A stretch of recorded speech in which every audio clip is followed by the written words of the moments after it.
سعودی عرب اور ایران کے درمیان ثالثی کی کوششیں رکی نہیں ہیں۔ وزیر اعظم عمران خان کا عرب میڈیا کو انٹرویو، کہا سعودی عرب اور ایران کے درمیان ثالثی کے لیے آہستہ ہی صحیح مگر بہتری آ رہی ہے۔ دونوں ممالک کے درمیان کو روکنے کے لیے کوششیں بارآور ثابت ہوئی۔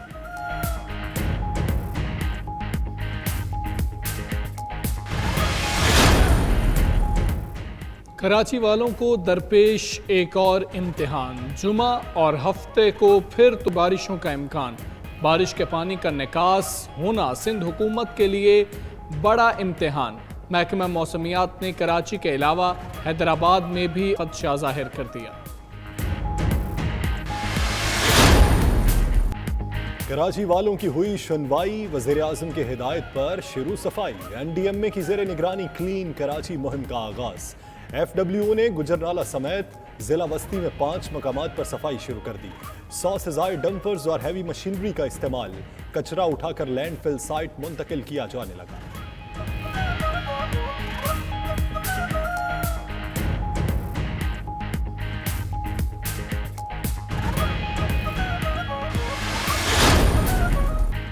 وفاق نے صفائی کا بیڑا اٹھایا، وزیر اعلیٰ کو بھی عید کے تیسرے دن خیال آیا۔ مراد علی شاہ کا اٹھانے اور نالوں کی صفائی کا کام کا جائزہ، کہتے ہیں اپنی کوتاہیاں ماننے کو تیار ہیں مگر کام بھی کر رہے ہیں۔ سعید غنی نے نائٹ ایڈیشن میں کہا کہ این ڈی ایم اے کو سندھ حکومت نے نہیں بلایا، بین الاقوامی ادارے سے کراچی کی صفائی کا معاہدہ ہوا تھا۔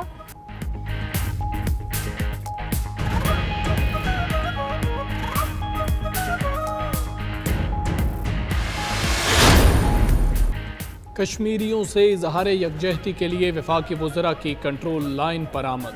شاہ محمود قریشی، پرویز خٹک، موعد یوسف کو بھارتی بریفنگ۔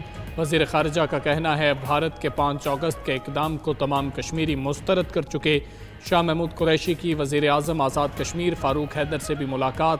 5 اگست کو یوم استحصال کشمیر منانے پر تبادلہ خیال۔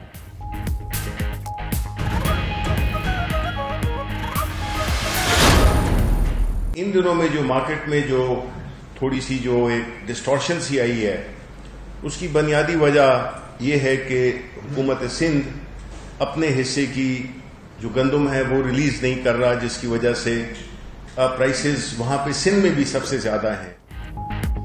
وفاقی حکومت نے گندم بحران کی ذمہ دار سندھ حکومت کو قرار دے دیا۔ شبلی فراز کہتے ہیں کہ سندھ حکومت خود ذخیرہ اندوزی میں ملوث، مصنوعی قلت پیدا کرنے کے لیے کوشاں ہے۔ فخر امام نے کہا چند افراد سٹور کر لیتے ہیں، گندم بھی ہوتی ہے۔ ادھر وزیر اعظم عمران خان کی زیر صدارت گندم اور آٹے کی دستیابی سے متعلق اجلاس بھی ہوا۔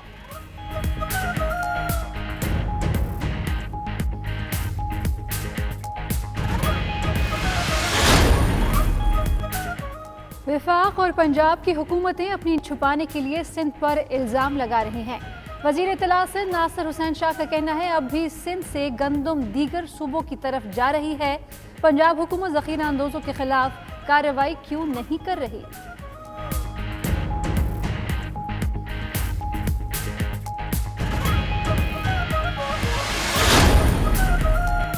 چودھری شجاعت کی زیر صدارت کاف لیگ کے ارکان قومی اسمبلی کا لاہور میں اجلاس۔ چودھری پرویز الہی، طارق بشیر چیمہ، مونس الہی، صالح حسین اور حسین الہی نے پارٹی قیادت کو تجاویز دیں۔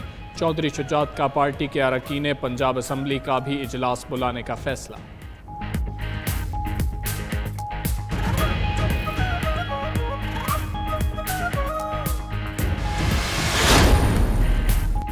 جولائی میں مہنگائی کی شرح 9.3% تک پہنچ گئی۔ ادارہ شماریات کے مطابق جون کے مقابلے میں جولائی کے دوران مہنگائی میں 2.50% اضافہ ہوا۔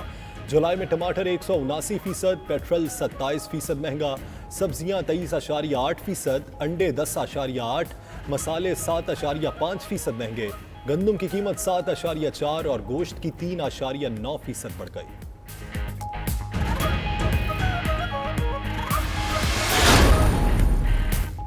لڑکا بن کر لڑکی سے شادی رچائی لیکن بن نہیں پائی۔ راولپنڈی میں علی آکاش عرف آسما اور نیہا علی میں ہو گئی جدائی۔